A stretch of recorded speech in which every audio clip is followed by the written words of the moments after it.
दोस्तों कैसे हैं आप सब लोग। Welcome back to the channel again. Indian air force में वैकेंसीज आई हुई हैं और ये वैकेंसीज अग्निवीर वायु की हैं और इन वैकेंसीज को आप इजीली अप्लाई कर सकते हैं। आज की वीडियो में बताऊंगा नोटिफिकेशन में क्या क्या चीज़ें हैं, कितनी कितनी आपकी सैलरी रहेगी, कितने कितने ईयर्स में क्या क्या इंक्रीमेंट रहेगा सैलरी में, कौन कौन सी वैकेंसीज कैसे कैसे अप्लाई करनी है, किस किस कास्ट में, किस किस कैटेगरी में, नोटिफिकेशन में सभी चीज़ों को कवर करेंगे आज की वीडियो में। वीडियो शुरू करने से पहले एक आपकी सपोर्ट चाहिए, लाइक सब्सक्राइब बेल आइकन का बटन दबाना ना भूलिएगा और अगर आप नए हैं तो चैनल को चेकआउट भी कर सकते हैं। चलिए वीडियो को शुरू करते हैं।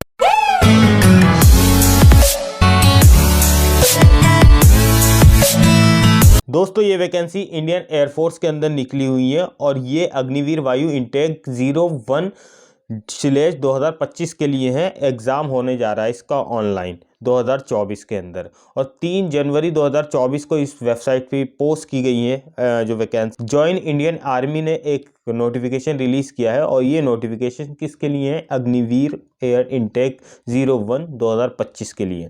अब देखिए ये जो वैकेंसीज़ हैं, इन वैकेंसीज़ की एप्लीकेशन आप कब से ऑनलाइन अप्लाई कर सकते हैं। देखिए जो एप्लीकेशन बिगिंग जो स्टार्ट होगी 17/1/2024 से आप कर सकते हैं, 17 जनवरी से, और जो लास्ट डेट है इसकी 6 फरवरी 2024 तक आप इन वैकेंसीज़ को अप्लाई कर सकते हैं। पे और एग्ज़ाम फीस जो पे करनी है आपको 6/2/2024 तक आप कर सकते हैं। एग्ज़ाम डेट जो है 17/3/2024 को इसकी कंडक्ट की जाएगी। एडमिट कार्ड बिफोर एग्ज़ाम से आपको पहले मिल जाएंगे या इसके एडमिट कार्ड आप डाउनलोड कर लीजिएगा। जनरल ओबीसी ईडब्ल्यूएस के लिए 550 रुपये फ़ीस है। SC ST के लिए 550 रुपये फ़ीस है। पेमेंट आपको एग्ज़ाम फ़ीस जो करनी है वो through debit card, credit card, net banking से आप कर सकते हैं। मिनिमम एज जो इसमें चाहिए वो 17 साल 5 महीने चाहिए, 17.5 साल, और मैक्सिमम 21 साल इसमें होनी चाहिए। एज बिटवीन आपकी जो एज जो डेट ऑफ बर्थ होनी चाहिए वो 2/1/2004 से लेकर 2/7/2007 के बीच में होनी चाहिए। एज पर जो इंडियन एयरफोर्स अग्निवीर वायु इंटेक है उसके एग्ज़ाम के रूल के एग्ज़ाम के अकॉर्डिंग। अब देखिए इंडियन एयरफोर्स की जो ये अग्निवीर वायु इंटेक जो है वो साइंस सब्जेक्ट की डिटेल्स इसमें दे रखी। क्या एलिजिबिलिटी रहेगा, तो एलिजिबिलिटी आपका 12th होना चाहिए, 10+2, और साथ में आपके पास जो सब्जेक्ट होने चाहिए मैथमेटिक्स, फिजिक्स, इंग्लिश होनी चाहिए, और मिनिमम जो आपके पास मार्क्स होने चाहिए 50% होने चाहिए। अगर ये नहीं है आपके पास, ये 3 साल का आपके पास डिप्लोमा है इंजीनियरिंग में, mechanical, electrical, electronics, automobiles, computer science या फिर इंफॉर्मेशन टेक्नोलॉजी, इन सब में है और 50% मार्क्स हैं आपके, तब भी आप इन वैकेंसीज़ को अप्लाई कर सकते हैं। अगर ये नहीं है आपके पास तो 2 साल का वोकेशनल कोर्स होना चाहिए, non vocational course physics and maths from any recognised board university से 50% उसके अंदर भी होनी चाहिए। तो 3 कैटेगरीज में दे रखी है, तीनों कैटेगरी में से किसी भी एक कैटेगरी में आप फॉल करते हैं तो आप इन वैकेंसीज को चेकआउट कर सकते हैं। अगर आपके पास साइंस सब्जेक्ट नहीं है तो आपके पास 10+2 के साथ साथ 50% मार्क्स होने चाहिए इंग्लिश के अंदर। एग्रीगेट भी 50% होने चाहिए और इंग्लिश के भी 50% आपके बनने चाहिए। और साथ में आपके अगर ये नहीं है तो 2 साल का वोकेशनल कोर्स होना चाहिए, मिनिमम 50% एग्रीगेट मार्क्स होने चाहिए, 50% इंग्लिश में मार्क्स होने चाहिए। ज़्यादा डिटेल के लिए आप नोटिफिकेशन पढ़ सकते हैं। डिटेल से मैं लिंक डिस्क्रिप्शन में डाल दूंगा, वहाँ से जाकर डाउनलोड करके आप नोटिफिकेशन पढ़ भी सकते हैं। अब फ़ायदे क्या है इसके, इंडियन वो दे रखा है इसके अंदर।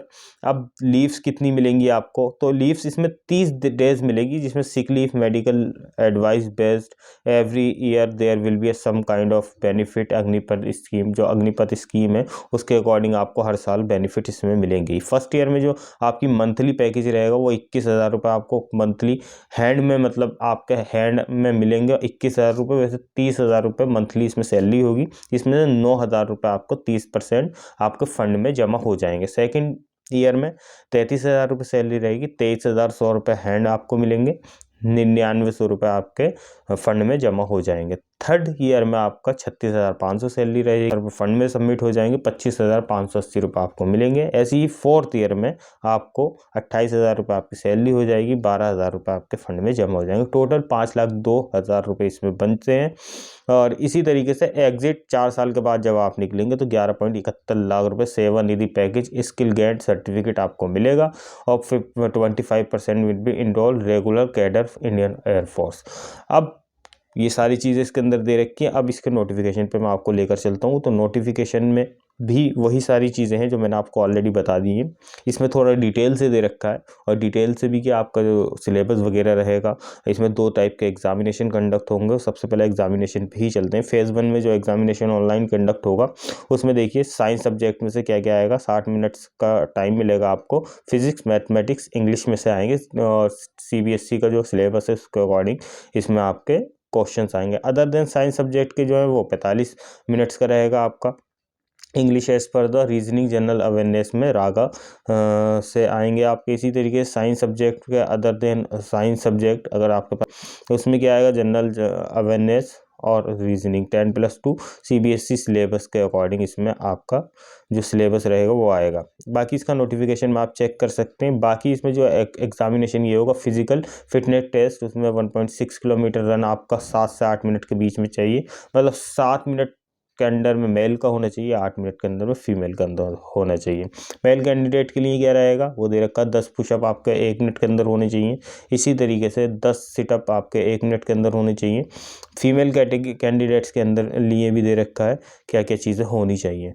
बाकी ये पूरा आप नोटिफिकेशन पढ़ सकते हैं। अप्लाई कहाँ करना है इसका, डायरेक्टली आप agnipath.vayu.cdac.in पर चले जाइएगा। लिंक डिस्क्रिप्शन में डाल दूंगा, वहाँ से जाकर आप इन वैकेंसीज को चेकआउट कर सकते हैं, अप्लाई कर सकते हैं। अभी नहीं, 17 तारीख से इसकी लिंक ओपन होगी।